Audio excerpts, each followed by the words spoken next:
UP में तेजी से कोरोना के मामले बढ़ रहे हैं। 24 घंटे में 992 लोग कोरोना संक्रमित पाए गए हैं। बिल्कुल। और राज्य में कुल एक्टिव केसों की संख्या बढ़कर 3173 हो चुकी है। उत्तर प्रदेश में ओमिक्रॉन के 18 नए मामले सामने आ चुके हैं। अंजनी, उत्तर प्रदेश में रात 10 बजे से सुबह 6 बजे तक नाइट कर्फ्यू भी लागू कर दिया गया है। कोरोना संक्रमण तेजी से फैल रहा है और पिछले 24 घंटे में 1,66,353 सैंपल की जांच हुई थी, जिसमें 992 लोग कोरोना पॉजिटिव पाए गए हैं और राज्य में कुल संक्रमितों की संख्या 3,173 तक पहुंच गई है। इसके साथ ही उत्तर प्रदेश में आपको बता दें कि ओमिक्रॉन के 18 नए केस सामने आए हैं, जैसे कि पहले भी बताया। और इस तरह राज्य में अब ओमिक्रॉन संक्रमित लोगों की तादाद जो है वो बढ़कर 26 हो गई है। और लगातार बढ़ते ओमिक्रॉन के मामले को देखते हुए योगी सरकार ने रात 10 बजे से सुबह 6 बजे तक कर्फ्यू का ऐलान किया है और लोगों को भीड़ से बचने की सलाह दी गई है। कोरोना संक्रमण को देखते हुए राज्य में 10वीं तक के क्लास मकर संक्रांति तक के लिए बंद कर दिए गए हैं।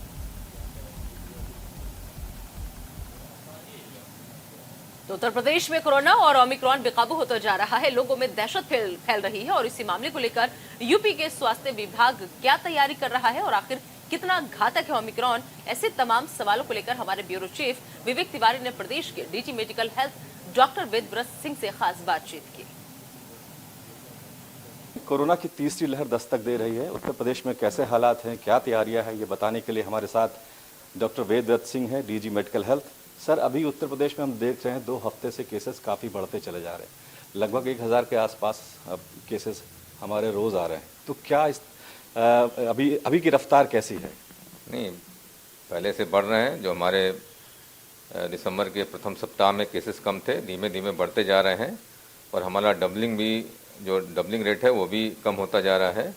जैसे आज ही 992 केसेस आए हमारे यहाँ और पूरे प्रदेश में 3172 करीब एक्टिव केसेस हो गए हैं। तो हम लोग व्यवस्था कर रहे हैं कि कैसे संक्रमण दर ये कम हो।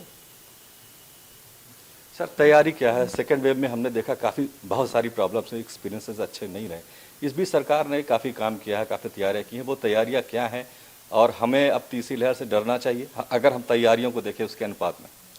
देखिए, जैसा आप लोगों ने देखा, सेकेंड वेव में सबसे बड़ी प्रॉब्लम ऑक्सीजन की और बेड्स की थी।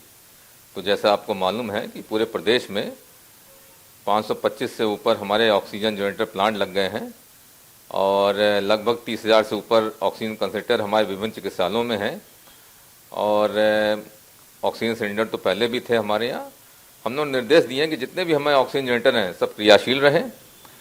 जितने ऑक्सीजन कंसंट्रेटर हैं उसको भी चेक कर लिया जाए, क्रियाशील रहें, क्योंकि 2 दिन हमारे कल और आज एक फुल रिहर्सल चल रहा था पूरे प्रदेश में। हमारे यहाँ से नोडल अधिकारी गए थे जो यही देख रहे थे कि जो भी हमने इक्विपमेंट दिए हैं, जो भी ऑक्सीजन सप्लाई है, जो भी हमारे बेड्स हैं, जो हमारी टेस्टिंग फैसिलिटीज़ है, जो हमारे एचआर हैं, जो हमारे एम्बुलेंस की सेवाएं हैं, वो दुरुस्त हैं कि नहीं दुरुस्त हैं। ये हमारे नोडल अधिकारी आज पूरी रिपोर्ट देंगे कि उन्होंने क्या गैप्स पाए, उसमें सुधार हम लोग करेंगे। और पूरी व्यवस्था हम लोग की ऐसी है कि अब जो सेकेंड लेयर में दिक्कतें थी वो दिक्कत नहीं आएगी। सर, एक नया वेरिएंट ओमिक्रॉन को लेकर काफ़ी चर्चा हो रही है। क्या ये प्रूवन फैक्ट है? अभी हम इसको कह सकते हैं कि ज़्यादा फेटल नहीं है, डेथ इससे ज़्यादा नहीं होती है, या अभी थोड़ा हमको वेट करना चाहिए? नहीं, अभी हम लोग को वेट करना चाहिए। अभी आंकड़े ऐसे नहीं हैं, इसमें अभी मैं कुछ नहीं कर सकता हूँ क्योंकि ये नया वेरिएंट है और कैसे बिहेव करेगा अभी कहा नहीं जा सकता है। सर, एक टेस्टिंग को लेकर के भी इशू है ओमिक्रॉन को, खासतौर से इसकी जीनोम सीक्वेंसिंग होती है हमारे पास, शायद ITRC, CDR और KGMU। तो इसका सोल्यूशन क्या है, क्योंकि केसेस बढ़ रहे हैं, उसमें से ओमिक्रॉन का कौन सा है? और देखिए, ये तो हम लोग अपनी जानकारी के लिए जीनोम सीक्वेंसिंग करते हैं, कौन सा वेरिएंट आ रहा है ये इतना आवश्यक नहीं है, क्योंकि है तो कोरोना। अभी तक हम लोग इंसोकॉग लैब जो हैं हमारी चिन्हित, उन्हीं पे हम लोग भेजते हैं। और पहले हम लोग रैंडम भेज देते थे। शुरुआत में हम लोग इंटरनेशनल ट्रेवलर्स के भेजे, अब हम लोग रैंडम भेज रहे हैं।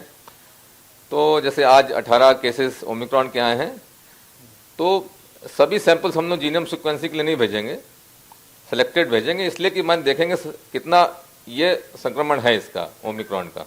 सर, जैसा आपने बताया कि 3000 से थोड़ा ज़्यादा हमारे पास इस पर एक्टिव केसेस हैं, इनमें होम आइसोलेशन वालों की क्या संख्या है और जो एडमिट हैं इसके बीच का क्या रेशियो है? नहीं, ज़्यादातर तुम्हारे होम आइसोलेशन है, बहुत ही कम संख्या में हॉस्पिटल में है। और हॉस्पिटल में जो भर्ती हैं उसमें ऑक्सीजन में जो है बहुत ही कम मरीज हैं। मैं एक ज़िले में जैसे गाजियाबाद में 4 मरीज हैं सिर्फ ऑक्सीजन पे, लखनऊ में भी ऐसी है। अभी गंभीर रोगी नहीं है हमारे यहाँ। सर अब जैसे हमारे यहाँ पोल बाउंड स्टेट है, तमाम रैलीज हो रही हैं, पॉलिटिकल इवेंट्स हो रहे हैं, तो ये हो सकता है कि आगे चल के बहुत तेज़ी से बढ़े। तो हम लोग पूरी तरह से मुतमईन रहें, तैयार रहें कि कहीं कोई प्रॉब्लम या कोई किसी चीज़ की क्राइसिस नहीं होगी। वही कोविड उपयुक्त व्यवहार करेंगे सब लोग तो संक्रमण नहीं बढ़ेगा। क्या कहना चाहेंगे सर? एक तो वैक्सीनेशन 15 से 18 साल का हमारे यहाँ, क्या उसकी प्रोग्रेस है? 2 दिन आज हुए। नहीं, बहुत ही अच्छी प्रोग्रेस है। जैसा मुझे समाचार मिल रहा है कि भीड़ लग रही है, जो बच्चे हैं बड़े उत्साह के साथ जा रहे हैं वैक्सीन लगाने, बड़ा जोश है बच्चों में। सर अभी भी एक एज ग्रुप हमारे पास है 12 साल तक के बच्चों का जो अभी वैक्सीनेटेड नहीं है, तो कैसे उनको हम बचा सकते हैं? क्या प्रिकॉशंस उनके पेरेंट्स को लेनी चाहिए? भाई सबसे पहले तो पेरेंट्स खुद वैक्सीनेशन करा लें अपना। यदि बच्चे स्कूल जा रहे हैं तो ये भी सुनिश्चित कर लें कि जो बच्चे जिस वाहन से जा रहे हैं उसका ड्राइवर वैक्सीनेटेड है कि नहीं है, स्कूल के जो वो हैं टीचर्स हैं वो वैक्सीनेटेड हों, और कोविड उपयुक्त बिहेवियर अपना अपनाएं बच्चे। अपना सोशल डिस्टेंसिंग रखें, मास्क लगा के रखें बराबर, निरंतर अपना हाथ धोते रहें। यही मतलब आप कह रहे हैं सतर्कता जरूरी है, डरने की जरूरत नहीं, क्योंकि अभी दिल्ली के चीफ मिनिस्टर ने भी कहा घबराने की जरूरत नहीं, मुख्यमंत्री जी ने आज भी कहा कि बहुत पर डरने की जरूरत नहीं, लेकिन हम सतर्कता रखें। तो नहीं, ये बिल्कुल घबराने की जरूरत नहीं है। भ्रामक खबरों से बचें, अफवाहों से बचें, सतर्क रहें, सजग रहें, सावधान रहें। यही मेरा कहना। धन्यवाद। तो सतर्क रहें, सजग रहें, सावधान रहें, डरने घबराने की जरूरत नहीं है, लेकिन सावधानी बरतने की जरूरत है।